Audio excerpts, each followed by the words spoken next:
ஏய் என்னடி பேசிட்டு இருக்க? அவங்க ஏண்டி ஏத்தி விடுற மாதிரி பேசிட்டு இருக்க? என்ன ஏத்தி விட்டாங்க?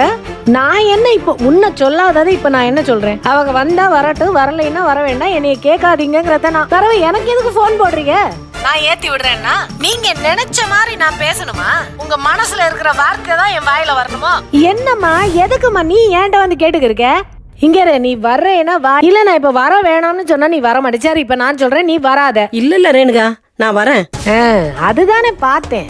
நீ எங்க நான் சொல்றதை கேட்க போற? அப்புறம் எதுக்கு ஏன்ட்ட போனை போட்டு 2 பேரும் இந்த நாடகத்தை போடுறீங்க? அவர் அழைக்க போறாரு, நீ ஒடியார போற. அப்புறம் எதுக்கு எனக்கு போன் போடுறீங்கிறேன். நான் என்ன வேலை இல்லாம இங்க உட்காந்துக்கு இருக்கேன்? வச்சுட்டு வேற வேலையை பாருங்க.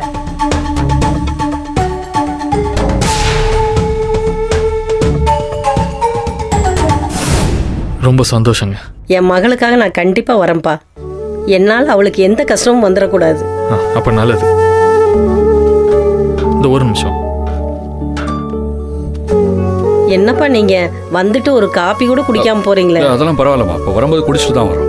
நான் வரேன்.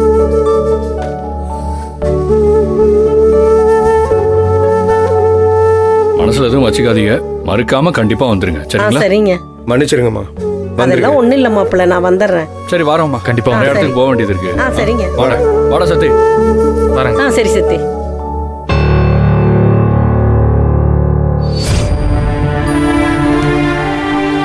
என்னக்கா இங்க நின்று பிள்ளையாருக்கு வேண்டிக்கிட்டு இருக்கீங்க?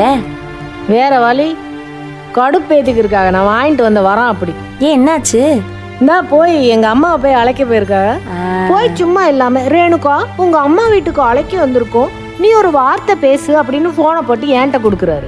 என்னவோ அடி முதல் முடி வரை அப்படியே மரியாதை செய்யற அரச குடும்பம் மாதிரி.